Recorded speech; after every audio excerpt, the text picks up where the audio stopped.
దేవుని నామానికి నా వందనాలండి. ఆత్మీయ తల్లిదండ్రులకి నా వందనాలు. కూడి చేరి వచ్చిన సంఘ బిడ్డలందరికీ కూడా నా వందనాలండి. ఈ కృతజ్ఞత కూడికి ఏర్పరచుకోవడానికి గల కారణం నా తల్లిదండ్రుల గురించి అండి. వీళ్ళకి దేవుడు అంటే ఏంటో తెలియదు. ఈ గ్రామంలో అందరికీ తెలుసు, మా మినిస్టర్లు చాలామందికి తెలియదండి. వీళ్ళు గత 2-3 సంవత్సరాలుగా ఎన్నో వేదనలు, శోధనలు అండి.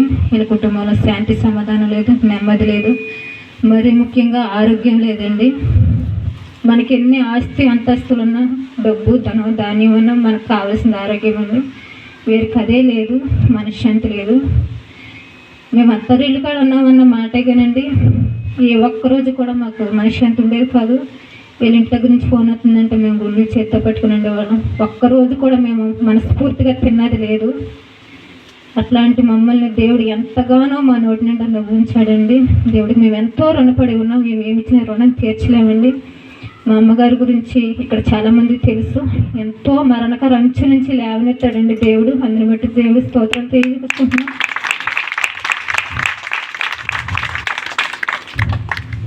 మేము ఎంతో డబ్బు కూడా కుమ్మరించామండి. మాకైనా సమాధానం లేదు, ఆరోగ్యం లేదు. దగ్గర 6-7 లక్షలు చేసామండి. మేము లాస్ట్ ఇయర్ జూలై నెల 30వ తారీఖున ఏలూరు హాస్పిటల్కి తీసుకెళ్ళామండి. మా అమ్మగారికి బాగోట్లేదని. ఈవిడ పైకి చూడడానికి బాగానే ఉండేదండి, లోపల అనారోగ్యాలు. మేము ఏలూరు తీసుకెళ్ళినప్పుడు అక్కడ టెస్ట్లో స్కానింగ్లు తీసి మా వాళ్ళ కదమ్మ తీసుకుపోమన్నారు. ఈవిడ వెనకలైతే నాన్న అక్క వెళ్ళారు.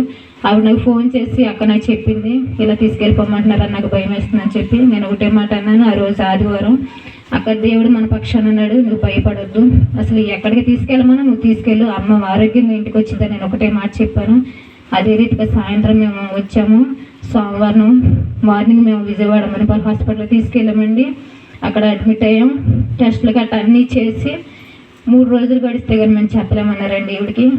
మేము ఒకటే దేవుడి మీద ఆధారపడ్డాం. అమ్మ ఏం చేద్దామమ్మా నన్ను అడిగింది. నువ్వైతే అసలు డాక్టర్ల మీద కూడా నమ్మకం పెట్టుకోవద్దు, మా మీద నమ్మకం పెట్టుకోవద్దు, దేవుడి మీద ఆధారపడు. నిన్ను బ్రతికించాలన్నా ఆయనే, తీసుకుపోవాలన్నా ఆయన, ఆరోగ్యం ఇవ్వాలైనా, ఏది చేయాలని ఆయన చిత్తమమ్మా. నువ్వు అసలు ఎవరి మీద ఆధారపడద్దు, నువ్వు మా గురించి అసలు ఆలోచించద్దు, దేవుడికి ప్రార్థన చేసుకోని అని చెప్పాను. అప్పుడు అలాంటి పరిస్థితుల్లో ఇవి ప్రార్థన చేసుకుంది. మేము కూడా ఎంతో మొరపెట్టామండి. రాత్రి అనక పగలనక దేవుడి పాదాలు చెంత ఎంతో ఏడ్చాము. ఆత్మీయ తండ్రి గారికి కూడా తెలుసు. తండ్రి గారు మా కొరకు ఎంతో ప్రార్థన చేశారండి.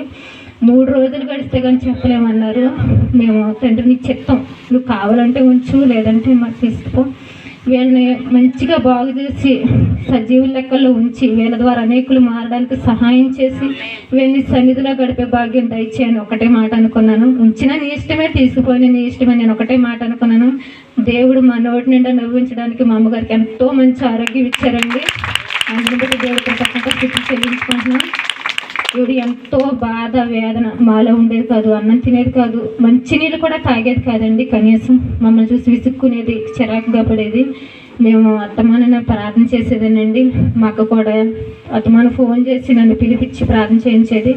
తండ్రి నీవు ఉన్నావు, నమ్మిన వారికి నువ్వు ఎన్నడూ అన్యాయం చేయవని నేను దేవుడి మీద ఆధారపడి ఉన్నాను. మేము డబ్బు ధనం ధాన్యం అది ఏది మేము అడగలేదండి. నా తల్లిదండ్రులకు మంచి ఆరోగ్యమే కోరుకున్నాను. అట్లాంటి పరిస్థితుల్లో ఈవిని చూసి మా నాన్నగారు బలహీనత పడిపోయారు. ఈయన హాయిస్ హాస్పిటల్కి తీసుకెళ్ళాం. అక్కడ టెస్ట్లో స్కానింగ్లు తీసి ఈయనకి గుండె బలహీనత అయిపోయింది, దేని గురించో ఇబ్బంది పడుతున్నారు. ఈయన మన ఎంతో ఆలోచనలో పడిపోయారు. గుండె కూడా చాలా తక్కువగా కొట్టుకుంటుంది, నరాలు సన్నబడిపోయి అని చెప్పారు. తండ్రి ఏం చెయ్యమ్మా, నేనైతే నా గురించి, నా బిడ్డల గురించి, మా అక్క గురించి నాకు భయం లేదండి. వీళ్ళకి ఒక కొడుకు ఉన్నాడండి. ఆ కొడుకు గురించి ఎంతో బాధపడ్డాను. తల్లిదండ్రులు లేకపోతే ఉండలేడు. కనీసం అత్తారింటికి అయితే ఒక్క నైట్ ఉండడండి. ఈ ఇంటికాడ ఏంటి అంటున్నాడు ఏంటో, నేను అన్నయ్య గురించి ఏడ్చేదాన్ని తప్ప నుంచి నా తల్లికి ఏదో అవుతుంది నేను అన్నడూ భయపడలేదు. దేవుడు ఆ కుమారునికి వీళ్ళని అప్పచెప్పాడండి. దేవుడికి ఎంతో రుణపడి ఉన్నామండి. మేము ఎంతో మరణకర అంచు నుంచి వీళ్ళు లేవనెత్తి నడిపించాలండి. మేము తీసుకొచ్చేసాము. శనివారం నైట్ వచ్చాము, వీలు కుదరలేదు మార్నింగు. శనివారం నైట్ వచ్చాము, ఆదివారం బల్లారాధన మాకు. నేను కైకరుని తీసుకెళ్ళాను. ఈవిడ నిలబడలేని స్థితిలో ఉంటే మేము ఆటో కట్టించుకుని తీసుకెళ్ళామండి. తీసుకెళ్ళినప్పుడు మేము తండ్రి గారికి ఏమీ చెప్పలేదు. తండ్రి తల మీద చేసి, నా కుమార్తె ఎందుకు భయపడుతున్నావు, నేను చేతబడి శక్తి నుంచి విడుదల దయచేస్తానన్నారండి. అది ఫస్ట్ ప్రవచనం మా తల్లిదండ్రులకు వచ్చింది. మా నాన్నగారికి అయితే నా కుమారుడా భయపడకు, నీ 4 దిక్కులు ఉన్న ముళ్ళ కంచెని తీసివేస్తానని అన్నారు. మీరు 7 వారాలు సంచరించమన్నారండి. 7 వారాలు కూడా అసలు మానకుండా భయభక్తులతో దేవుడి మీద ఆధారపడి 7 వారాలు సంచరించారు. వీళ్ళకి మంచి ఆరోగ్యం వచ్చింది, ఎంతో శాంతి సమాధానం వచ్చింది. దేవుడికి ఏమి ఇచ్చినా మేము రుణం తీర్చలేమండి. 7 వారాలు కూడా చక్కగా ఆనందంగా ఉన్నారు, వచ్చారు. వీళ్ళకు ఎంతో మనశ్శాంతి లేని పరిస్థితుల్లో దేవుడు మనశ్శాంతిని ఇచ్చాడు, ఆరోగ్యం ఇచ్చాడు. అసలు ఈ ఇంట్లో ఉండబుద్ధి అయ్యేది కాదండి, మాకు రాబుద్ధి అయ్యేది కూడా కాదు. ఎవరికన్నా పుట్టింటి మీద ఆశ ఉంటుంది, మాకు అసలు ఆశ కూడా ఉండేది కాదు. ఎందుకు తల్లిదండ్రులు మనశ్శాంతి లేనప్పుడు మేము వెళ్ళి ఏం చేయమని అన్నయ్య చూస్తే దుఃఖం వచ్చేది. ఒక్కగానప్పుడు వీళ్ళని చూసి ఏమైపోతాడని అదే భయపడేవాళ్ళం మేము. కానీ దేవుడు ఎంతో మా పక్షాన ఉండి యాజ్యమాడాడండి.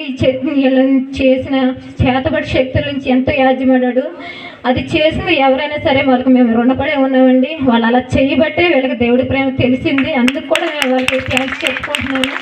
వాళ్ళకి తెలియకుండానే వాళ్ళు మాకు మంచిగా చేశారండి. వాళ్ళకు కూడా కృతజ్ఞతలు. దేవుడు ఎంతగానో ఈ కుటుంబ పక్షాన కాచి కాపాడాడండి. ఆత్మీయ తండ్రి గారు కూడా మేము ఏ క్షణాన్ని ఫోన్ చేసిన, అర్ధరాత్రి కూడా ఫోన్ చేసిన ప్రార్థన చేసేవారు. ఇటువంటి గొప్ప దైవజనులు ఎవరికి లేరండి, నాకు ఇచ్చారు. నన్ను ఎన్నుకొని జీవంగల సంఘంలో నిలబెట్టి నా ద్వారా నా కుటుంబాన్ని నిలబెట్టారు. దేవుడికి ఏమిచ్చి రుణం తీర్చుకోలేను. నాకంటూ ఇచ్చిన గొప్ప బహుమానం ఆత్మీయ తల్లిదండ్రులండి. వారి ప్రార్థన, సంఘం ప్రార్థన మేము ఎంతగానో మా సంఘంలో మొరపెట్టామండి వీళ్ళ కొరకు. ఈరోజు ఈ స్థితిలో ఉంటామంటే మేము ఎన్నడూ అనుకోలేదండి. ఈ పాటికి మా తల్లిదండ్రుల పేర్లు కూడా మర్చిపోయిందరు. అలాంటి స్థితిలో దేవుడు మమ్మల్ని ఇలా నిలబెట్టాడండి. మా నోటి నిండా నవ్వుంచాడు, శాంతి సమాధానం ఇచ్చాడు. 2 వారాల క్రితం కూడా వీళ్ళకి దోళ్ళకి బాగోకపోతే దేవుడు కార్యం చేశాడు. వీళ్ళ గారికి బాగోకపోతే కార్యం చేశాడు. వీళ్ళు ఎన్నో మేళ్ళు పొందుకుని ఉన్నారండి. దేవుడికి ఏమిచ్చి మేము రుణం తీర్చలేము. మేము ఎంతో అనుకున్నాము వీళ్ళకి రక్షణ కావాలని. వీళ్ళ రక్షణ కొరకు సిద్ధపడుతున్నారు. వీళ్ళకున్న ఆటంకాలను